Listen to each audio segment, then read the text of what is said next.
दिन से शुक्रिया है। राधा स्वामी जी। जी राधा स्वामी जी। आज का सत्संग है जो स्वामी जी महाराज जी की वाणी से होने जा रहा है। हमें क्या क्या हिदायतें दे रहे हैं, आज हम इस सत्संग में पूरा अच्छे से सुनेंगे, समझेंगे और उसको सहयोग देना है। तो वाणी स्वामी जी महाराज जी के उपदेश गुरु शब्द अथवा नाम की भक्ति का सत्संग के वचन आरंभ करने के लिए सबसे पहले मैं अर्ज करती हूँ कि सत्संग में क्यों जाते हैं, क्यों आते हैं, मकसद क्या है। हम सत्संग सुनते हैं, सत्संग में जाते हैं। हम रोज रोज गुरु को सुनकर मालिक के साथ प्रेम प्यार बढ़ाएं और हमारे जो दोष है उन्हें छोड़ दें। मन है इसको समझाएं, बता दें कि तुझ में यह दोष है। मैं देखती हूँ कि सत्संग में कमाई वाली स्त्रियां ज्यादा होती हैं, मर्द थोड़े से कम होते हैं। इसका कारण क्या हो सकता है, इस कहानी में पता लगेगा। कोई सुने। एक महाजन सत्संग सुनने जाया करता था और उसके पूरा परिवार भी जाता था। और उसके साथ क्या हुआ कि वो सत्संग से थोड़ा सा भी इधर उधर ध्यान भटका देता तो परिवार में लड़ाई झगड़े शुरू हो जाते थे। तो इसी से बताया गया है कि जो भी हम सत्संग करते हैं अच्छे से सुने, पूरे ध्यान को अच्छे से लगाएं, ताकि हमारे में भी ऐसी कोई घटना ना हो जिसके कारण हमें पछताना पड़े। तो हमें अच्छे से पूरा ध्यान देना है, अच्छे से समझना है और उसको समझ के ही आगे कदम उठाने हैं। ऐसे तो हम कदम बिना सोचे भी उठा लेते हैं, लेकिन कभी नहीं उठाना है। सोच समझकर अगर कदम उठाएंगे तो हर सांस हमारी स्वस्थ और सुंदर रहेगी। तो ऐसे ही हमको दिन बे दिन हमें आगे बढ़ते जाना है और अपनी पूरे पूरे पूरे पूरे अच्छे से ध्यान लगाकर आगे बढ़ना है। नहीं तो हम पीछे ही रह जाएंगे और सब लोग आगे चले जाएंगे। इतनी पूजा करते हैं, नमाज करते हैं, इतने तीर्थ हैं और ग्रंथ भी हैं, दिल में कहीं ना कहीं एक अधूरापन क्यों बच जाता है कि आज यह वाणी है जो तुलसी साहब जी की है, आपको गलतफहमी की नींद आ जाएगी। आज की यह वाणी इंसान को रोकने आई है इस भगदड़ से, उसके बाहर की तलाश से में जो सदियों से चल रहा है। उस हाथरस के परम संत तुलसी साहब जी एक मुसाफिर कहते हैं कि आप जी ने वाणी उच्चारी सुन ए तकी ना जायो, तो जिन हार देखना अपने आप जलवाए और दिलदार देखना। यह गजल के रूप में फरमाई गई वाणी और हाथरस के परम संत तुलसी साहब जी की है। समझाती है कि स्वामी जी महाराज को भी आपकी दया दृष्टि प्राप्त थी। शेख तुकी एक मुसलमान जिज्ञासु थे। सबसे पहले हमने यह समझना है कि शेख तुकी एक मुसलमान जिज्ञासु थे और जिन्हें रूहानियत की गहरी भेद और समझने के लिए गलत गजल और अफाइज बाकी संतों महात्माओं के गुरु ताइवान के तुलसी साहिब के संसार के जीवों को अनेकों प्रकार के वहमों भ्रमों और संकल्पों के आधार पर अपनाई गई शरीयतों के बाहरमुखी कर्मकांड और दायरे में उभरा और मालिक एक सच्ची भक्ति और सच्ची रूहानियत शब्द के नाम ही कमाई के अंतर्मुखी मार्ग बताया गया है। उसकी भी प्रेरणा दी जाती है गुरु नानक साहिब के नाम और मार्ग, कबीर साहिब शब्द मार्ग और बाकी संतों महात्माओं के शब्द मार्ग को आपने संत मार्ग के नाम दिया है। संत मत का बड़ी ही दिलेरी और बेधड़क तरीके से आपने प्रचार किया है। शेख तकी और क्योंकि हज करके आ रहे हैं और अपनी शिकायतों का बड़ा ही दृढ़ विश्वास था। आप जी जानते हैं कि हम लोग तीर्थ जाते हैं, मुसलमान भाई हज वगैरह को तो जाते हैं, हम स्नान करते हैं, वह वजू करते हैं, हम लोग पाठ पूजा करते हैं, तो वह भी नमाज अदा करते हैं, कलमा पढ़ते हैं, धर्म पुस्तकों पर विश्वास रखते हैं, विश्वास कुरान शरीफ के ऊपर रखते हैं। शेखी तकी और गुलाब की शिकायत है तो शरीरत का पूरा विश्वास था। आपने उसके महजब को बदलने की कोशिश नहीं की, बल्कि कुरान शरीफ के आधार पर शरीयतों के दायरे में उभर कर अपना कर राही मार्फत और चलकर हकीकत को अनुभव करने का उपदेश दिया है। समझे भाव अपने मन तन का आचरण को निर्मल करके परमार्थ के गुणों जैसे प्रेम, दया, अहिंसा आदि धारण करके मुर्शिद कालिम में पूर्ण संत सतगुरु के उपदेश से चलकर और खुद की करने से हकीकत है।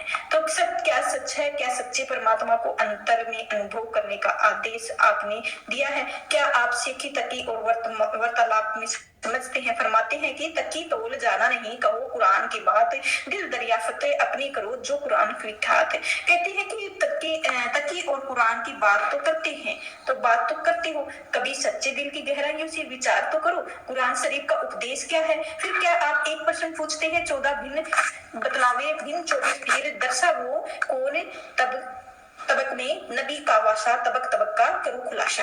कहते हैं कि कुरान शरीफ में 14 है तबकों का बयान आया है, 24 पीर बताए गए हैं। अब कहते हैं कि कौन से तबक के अंदर, पहले हमने यह समझाया है कि तबक रूहानी मंडलों को कहते हैं। आगे विचार करते हैं, कहते हैं कि रूहानी मंडल में नबी यानी खुदा निवास करता है। कहते हैं तेरे हर एक तबक तबके खोल के हिसाब बताऊंगा, फिर उसको खोल के समझाते हैं। तो इस तन को सच्ची मस्जिद करके जाना है। सच्ची मस्जिद तन को जाना जामी 24 तबके सामना करते हैं कि यह जो शरीर की सच्ची मस्जिद है, इसके अंदर 14 रूहानी मंडल हैं। 14 तब तक हैं जब तक आप समझते हैं। नूर नबी को भी सभी का निवाजे की हर दम उठे आवाजा। मालिक का जो नूर है, प्रकाश है, वह हर एक तबक के अंदर है और तेरे शरीर के अंदर भी है, उसके शरीर के अंदर भी है। नाम कलमा में इलाही धुनी उठ रही है, निरंतर उठ रही है। फिर आप फरमाते हैं कि नूर नबी सब माही विचारा, तब दो जखे से हुए न्यारा। कहते हैं जिस भी भाग्यशाली जीव ने मालिक के नूर को अंदर से अनुभव किया है, वही जन्म में और मरण में, नरक में और शौरभ के दायरे में ऊपर उभरा हुआ है। जब से एक तकी यह वचन सुने, उसको समझ आया कि यह पूर्ण मस्जिद है।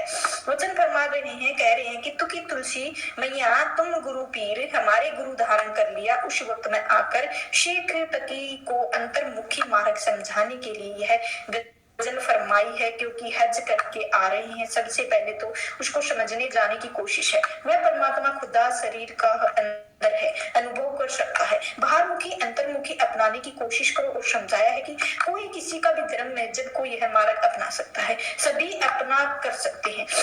तो मार्ग संभव है और मार्ग को आप विचार करके अपने अनुसार ढाल सकते हैं। जब भी अपने वचन सुनाए हैं, एक तुर्की जाया जिन फिर आर दिखाया, अपने आप जलवाए दिलदार दिखाना फरमाए गए हैं कि क्योंकि शिष्य बन चुके हैं, गुरु रूप होकर समझा रहे हैं। कहते हैं तो अपने दिलदार और प्रीतम अपने सच्चे सजन बादशाह को कुल मालिक अल्लाह नूर अनुभव करना चाहता है, तो इसका प्रकाश अनुभव करना चाहता है, रिलेशन को अंदर अनुभव करना चाहता है। तो पहली बात तो यह है भाई, ना जो इसके लिए जो तुझे कहीं भी शरीर के बाहर जाने की जरूरत बिल्कुल नहीं है।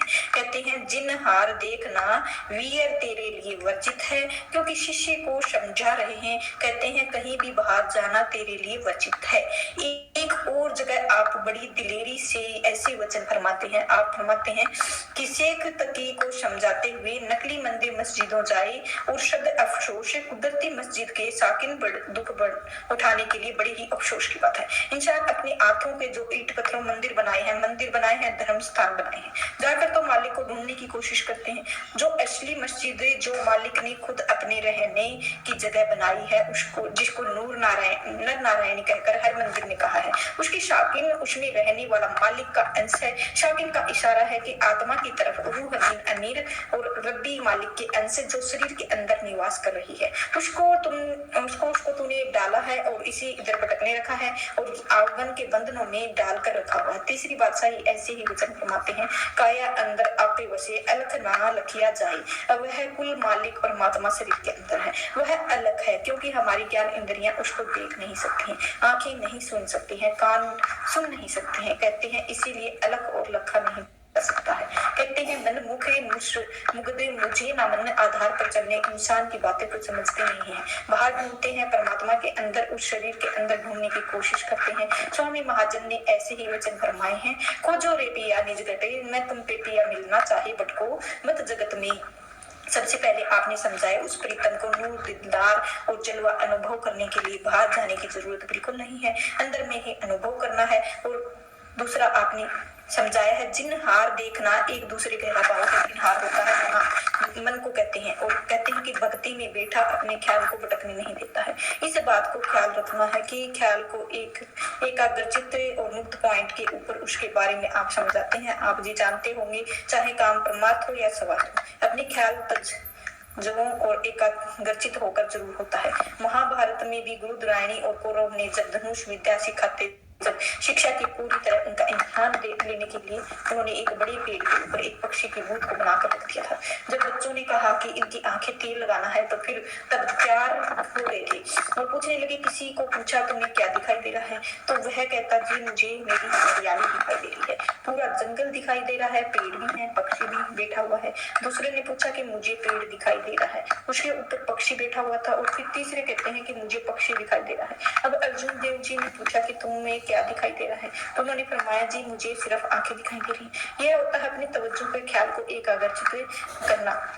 तभी तभी किसी लक्ष्य को पूरा कर सकते हैं। इसी के साथ एक आप महत्वपूर्ण उपदेश कर रहे हैं, अपने आप को जलवाए दिलदार देखना। इसको समझना है, अपने आप को जलवाए दिलदार देखना। कहते हैं कि पाई एक तो प्रीतम का जलवा नूर है और प्रकाश अपने शरीर के अंदर अनुभव करना है। कहते हैं आप यह खुद की करने से करना है। जैसे बाबा जी फरमाते हैं, किसी दूसरी रूहानियत की दौलत का लाभ नहीं है उठा सकते हैं, सिर्फ मार्गदर्शन कर सकते हैं। आप दोहराते हैं कि मेरा खाने का अपना पेट नहीं भरेगा। यही तुलसी साहिब शेख ने तर्की में समझाया है। रूहानियत प्रीतम जलवे को खुद अंदर से भाई अंदर अनुभव करना है। स्वामी महाराज जी ऐसा उपदेश किया करते हैं कि अकर्मी का भेद है, ना ही बुद्धि छोड़कर अपनी करनी करो और पाओ अपना सार। तो कोई अकल के घोड़े दौड़ा कर बहस मुआवजा से करने वाली अपनी लियाकत दिखाने से यह मार्ग में कुछ हासिल नहीं होना। कहते हैं कि अपने आप बुद्धि को छोड़कर करने में लगना है।